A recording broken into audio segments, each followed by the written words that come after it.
Quero convidar você, em nome de Jesus, a abrir a sua Bíblia. Nós vamos ler apenas 3 versículos na palavra do Senhor. E os primeiros 2 versos se encontram na primeira epístola de Paulo aos Tessalonicenses, capítulo de número 1. 1 Tessalonicenses, capítulo 1. Nós vamos ler apenas o versículo 9 e o verso 10. Terceiro versículo será no Evangelho de Mateus, capítulo 25, verso 46. A vinda de Cristo em glória. Esse será o nosso tema para hoje. Primeira epístola de Paulo aos Tessalonicenses, capítulo 1, verso 9 e verso 10, diz assim o texto sagrado: Pois eles mesmos, no tocante a nós, proclamam que repercussão teve o nosso ingresso no vosso meio, e como deixando os ídolos vos convertestes a Deus, para servirdes o Deus vivo e verdadeiro, e para aguardardes do céu o seu Filho, a quem ele ressuscitou dentre os mortos, Jesus, que nos livra da ira vindoura. Segundo texto, ou o terceiro versículo no Evangelho de Mateus, capítulo 25, apenas o versículo de número 46, o Senhor nos diz assim: irão estes para o castigo eterno, porém os justos para a vida eterna. Eu vou repetir esse versículo. Irão estes para o castigo eterno, porém os justos para a vida eterna. Somente esses 3 versos, queridos.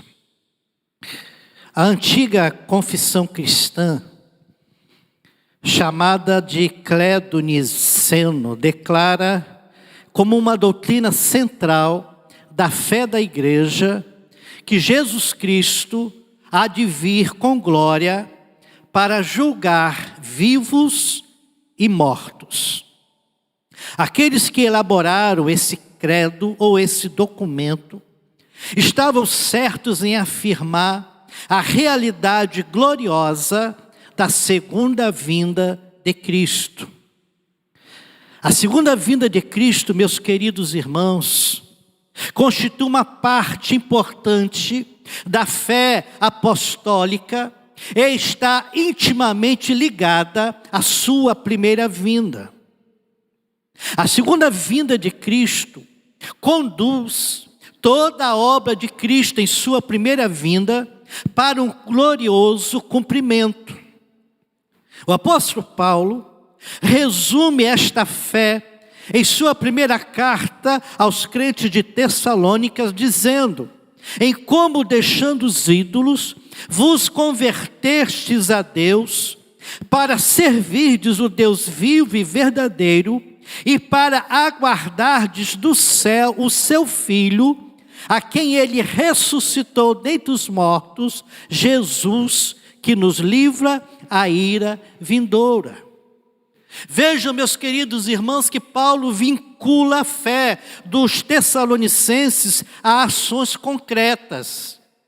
Deixar os ídolos deste mundo, servir ao Deus vivo neste mundo e aguardar o retorno do Cristo ressurreto, cuja morte livrou o seu povo da ira vindoura, diz o texto. Ainda, a obra de Cristo, em sua primeira vinda, sua morte e ressurreição, e sua libertação dos pecadores em relação à idolatria, está bem vinculada à sua segunda vinda. Pois bem, queridos, uma variedade de eventos precisa ocorrer antes da segunda vinda. O evangelho do Senhor precisa ser pregado às nações. Haverão falsos cristos, guerras, rumores de guerras. Em Mateus 24 vai dizer que ocorrerão terremotos e pestilência, perseguição e apostasia. Haverá um notável período de reavivamento entre o antigo povo de Deus, os judeus.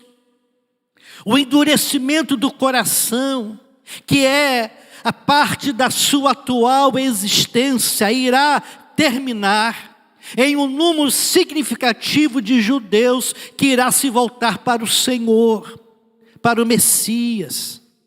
Então, quando Cristo voltar, o seu retorno será visível para todos os que estiverem vivendo na terra naquele período. Assim como a sua ascensão ao céu foi vista por olhos humanos, o seu retorno também será bem visível, conforme Atos capítulo 1, versículo 11. Assim, conforme o seu primeiro advento, também vai ser anunciado ou proclamado por anjos. Então, para a igreja, para o seu povo, a segunda vinda de Cristo será um período de glória e regozijo tremendo. Será um tempo onde a sua salvação será completada na ressurreição dos corpos glorificados. Será a realização do desejo dos seus corações, pois deste tempo em diante eles estarão para sempre com o seu Senhor, o seu Salvador, o seu amigo celestial na cidade do seu povo, que é a cidade santa, a Nova Jerusalém. Quando este evento ocorrer, Cristo também irá recompensar ou retribuir o seu povo, conforme nos diz as Sagradas Escrituras.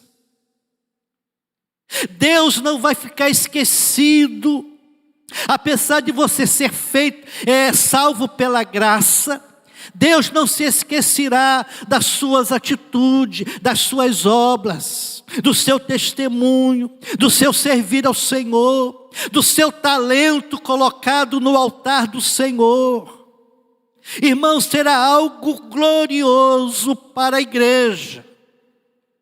Contudo, para o ímpio, para o perverso, aqueles que não têm amor pela verdade, o retorno de Cristo será um período de horror, de desespero e julgamento sem fim. A Bíblia diz que ele virá vir como seu juiz.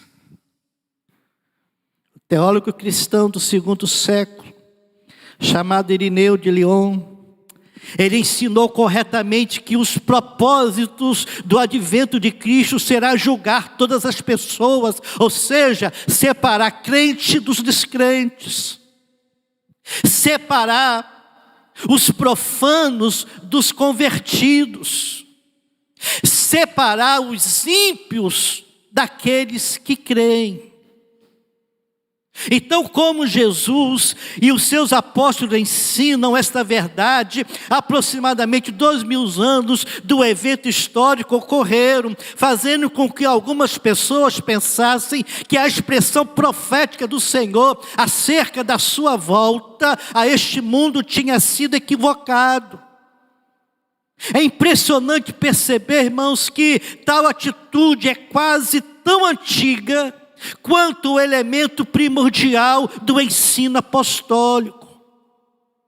O apóstolo Pedro, ele vai nos ensinar que haviam escarnecedores ou zombadores já nos seus dias. Pedro vai dizer de pessoas que riam, que zombavam da ideia da segunda vinda e perguntavam onde está a promessa da sua vinda.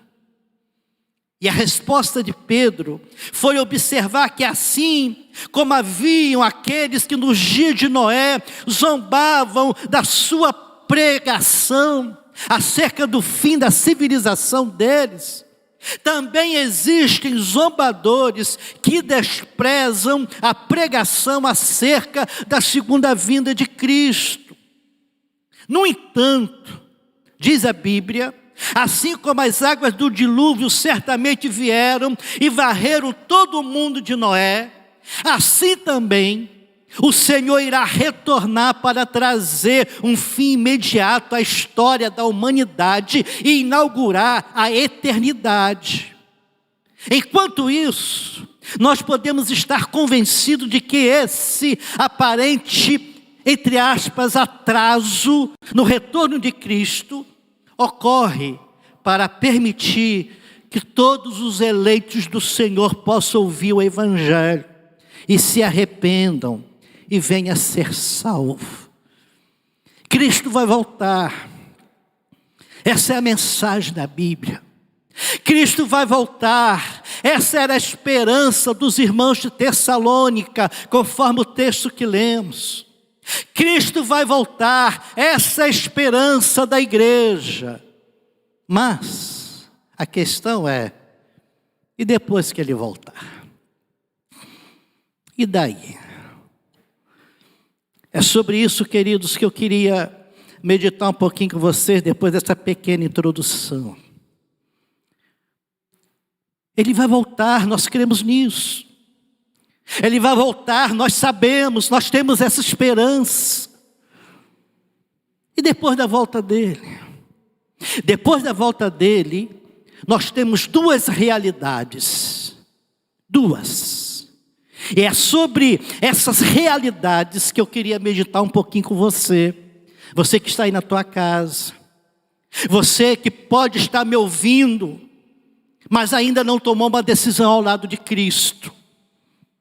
A primeira realidade, após a volta de Cristo, será o céu.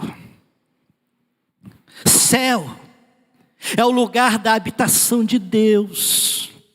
É a base do seu reino, muito acima de todos os reinos deste mundo.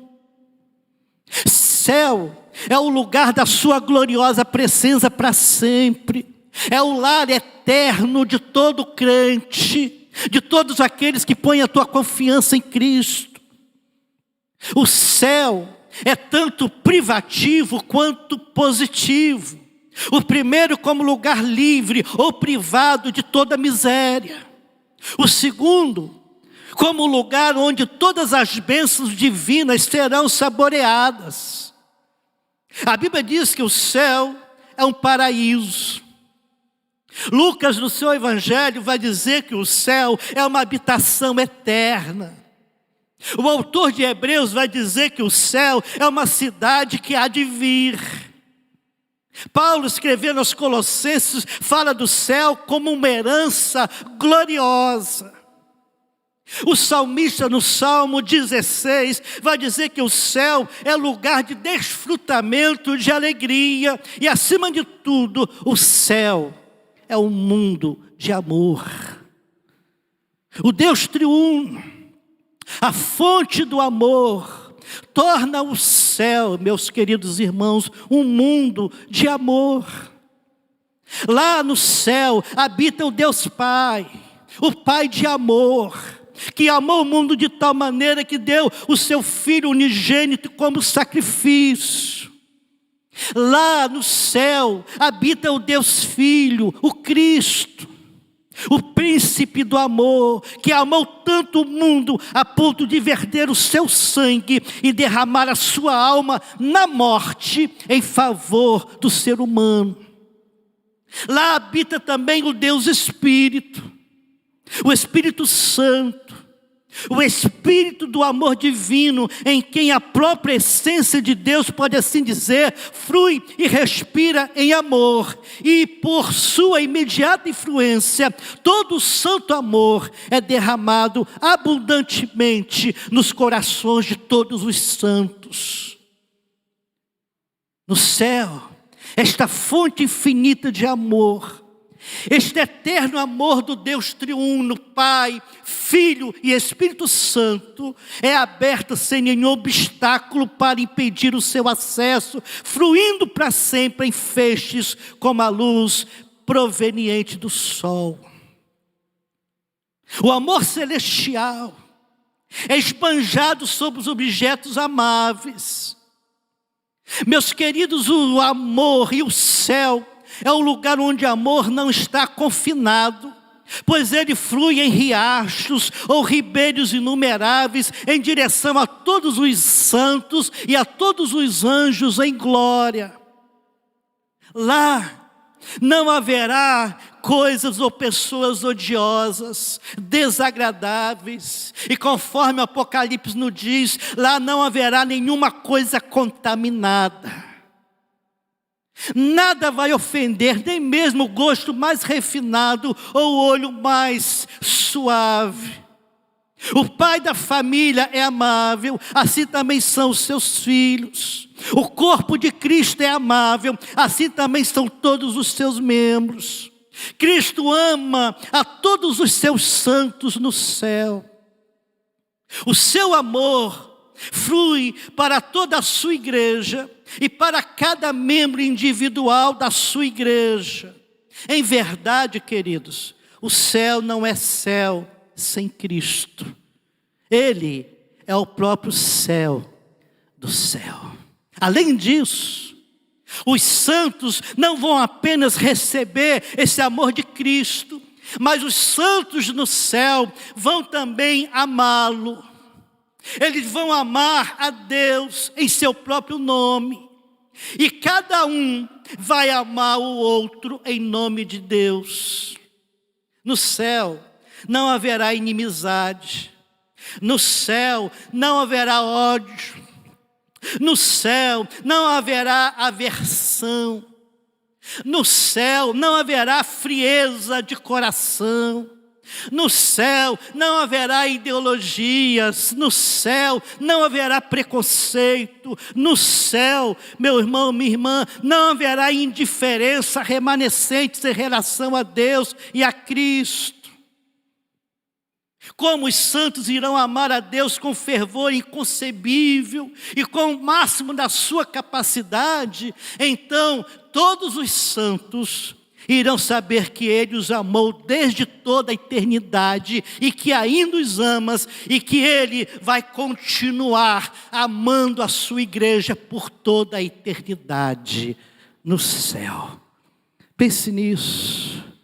Os santos nos céus irão amar uns aos outros.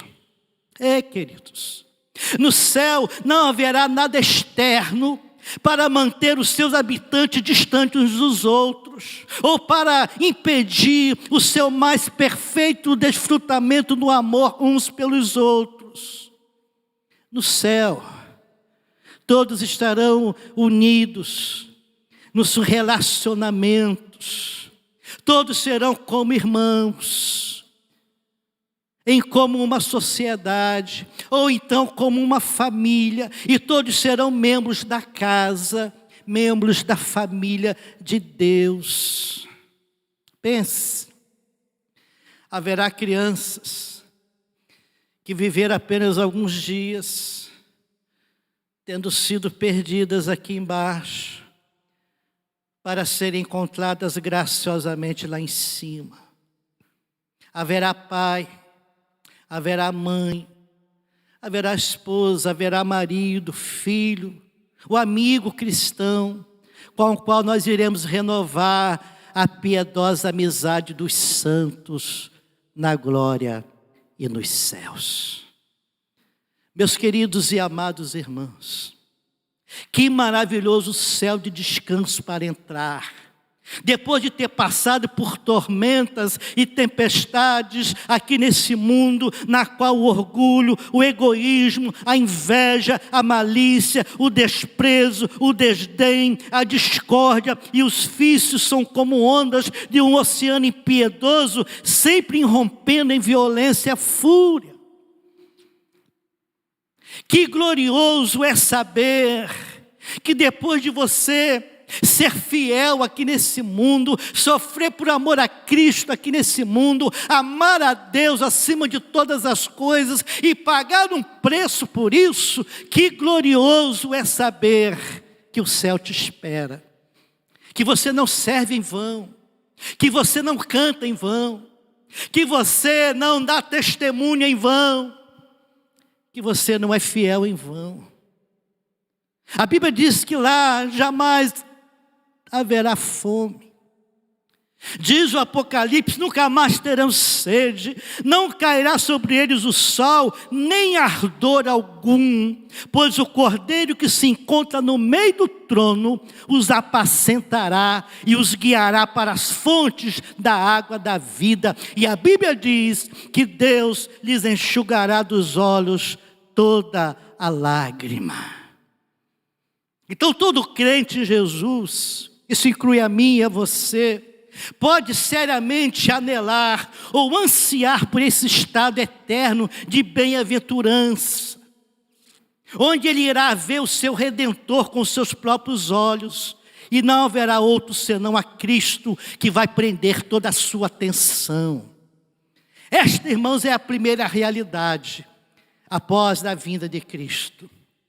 Os novos céus e uma nova terra para todos os remidos do Senhor.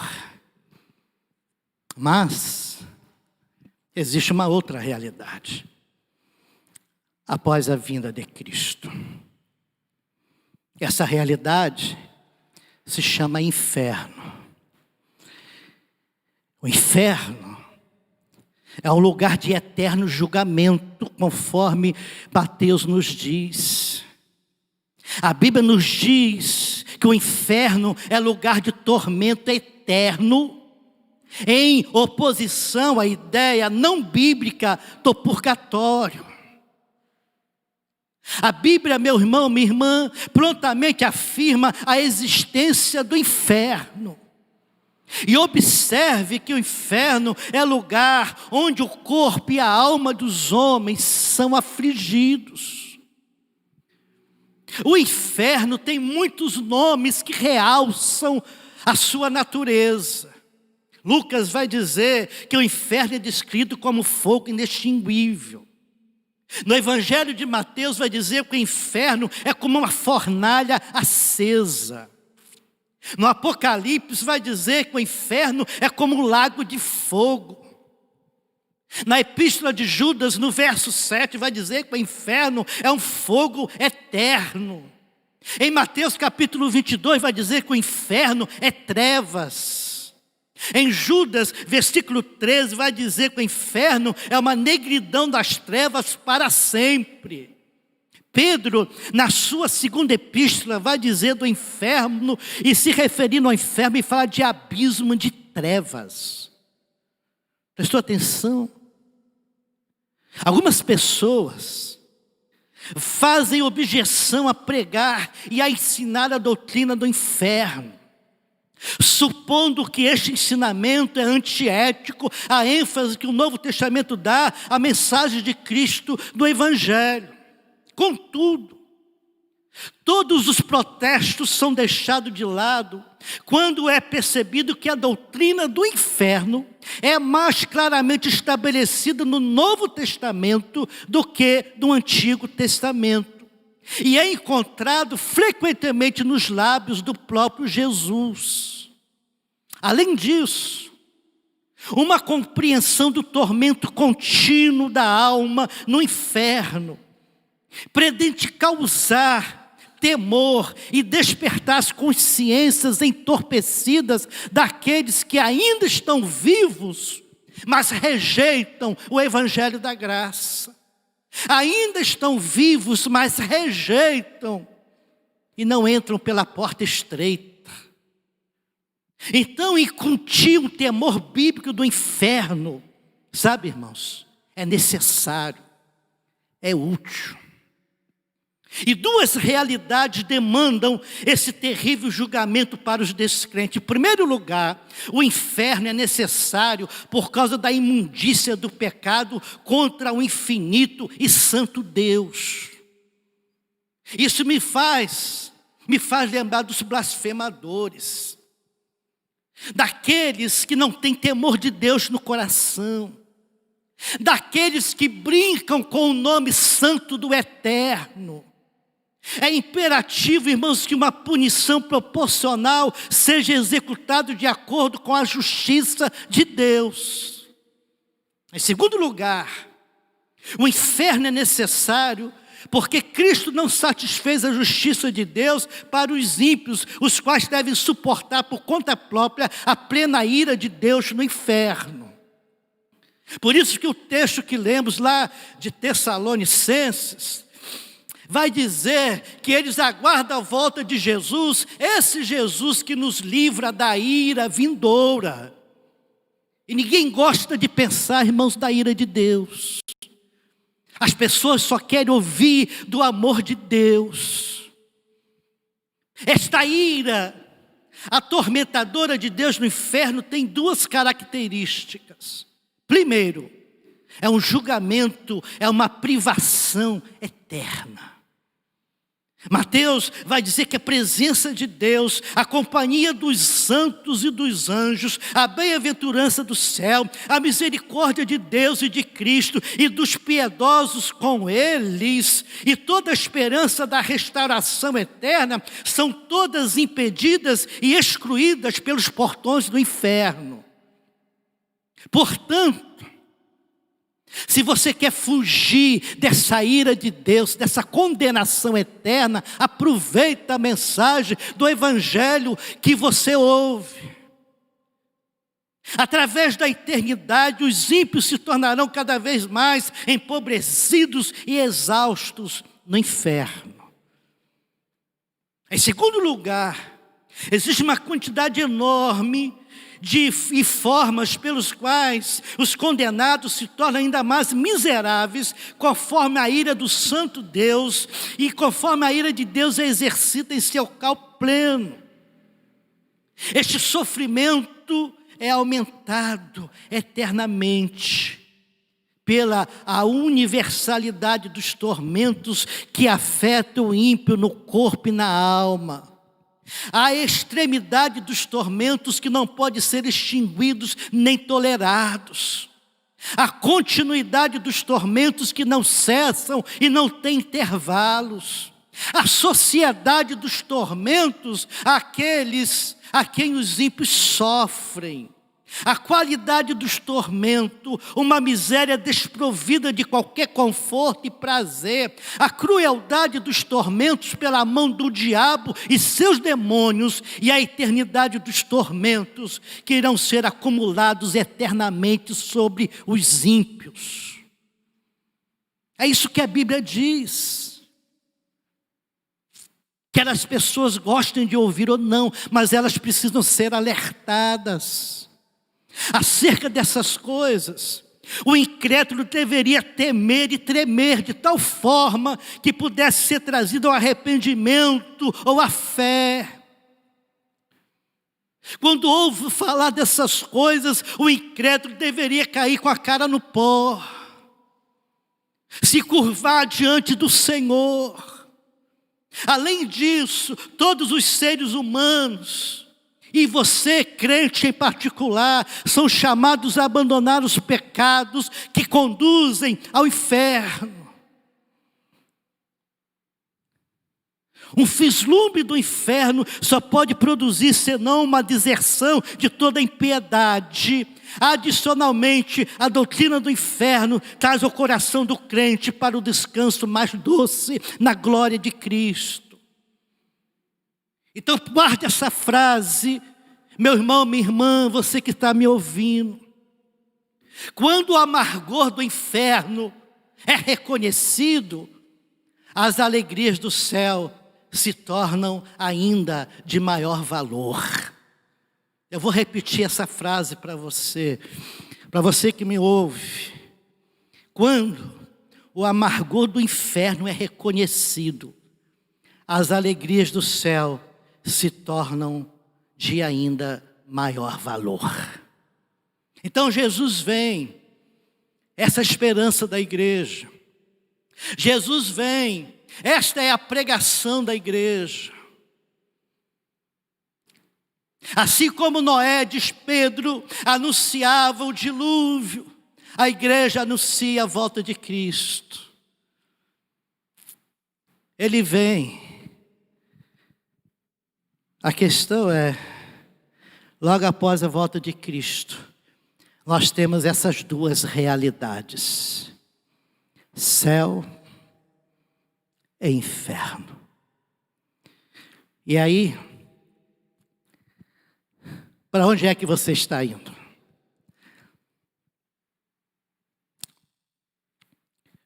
Só não vale ficar indeciso. Aliás, sobre indecisão, deixa eu contar uma ilustração para você, para a gente encerrar e orar pela sua vida. Havia um grande muro separando dois grandes grupos. De um lado do muro estava a igreja, os anjos, os servos leais a Deus.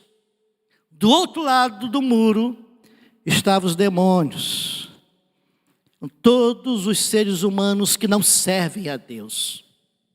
E em cima do muro havia um jovem indeciso, que havia sido e que havia ouvido do Evangelho, mas que agora estava em dúvida se continuaria servindo a Deus ou deveria aproveitar um pouco mais as coisas e os prazeres desse mundo. Aquele jovem, em cima do muro, observou que o grupo do lado de Deus gritava sem parar para ele: desce do muro, vem para cá. Desce do muro, se una a nós. Já o grupo do diabo não gritava e não dizia nada. E essa situação continuou por um tempo, até que o jovem indeciso resolveu perguntar ao diabo: o grupo do lado de Deus vive o tempo todo me chamando para descer e ficar do lado deles. Por que você e o seu grupo não me chamam e não dizem nada para me convencer a descer para estar do lado de vocês? E para a grande surpresa daquele jovem, o diabo respondeu: é porque o muro já é meu. Não se esqueça, não existe meio termo. O muro já tem dono. Então, em nome de Jesus, que nessa noite possa ser uma noite de confissão. Que esta noite possa ser uma noite que você possa estar colocando a cara no pó, se voltando para Deus enquanto há tempo para isso. Que esta noite possa ser uma noite de quebrantamento na sua vida e de entrega do seu coração a Jesus de Nazaré. Que esta noite possa ser uma noite de salvação dentro da tua casa, para que você possa se unir à igreja do Senhor, a igreja que vive aqui nesse mundo, que caminha aqui nesse mundo, que evangeliza aqui nesse mundo, que testemunha aqui nesse mundo, mas com os olhos na eternidade, aguardando a vinda gloriosa de Jesus de Nazaré. Se una à igreja de Cristo, sirva a Cristo e fuja, conforme Paulo testemunhou dos irmãos de Tessalônica, fuja da ira vindoura de Deus. Deus te abençoe, meu irmão, minha irmã. Deus abençoe a sua vida, você que me ouve hoje. Que a sua fé se fortaleça, mas acima de tudo, que você possa colocar a cara no pó, entregar o teu coração a Cristo enquanto há tempo para isso.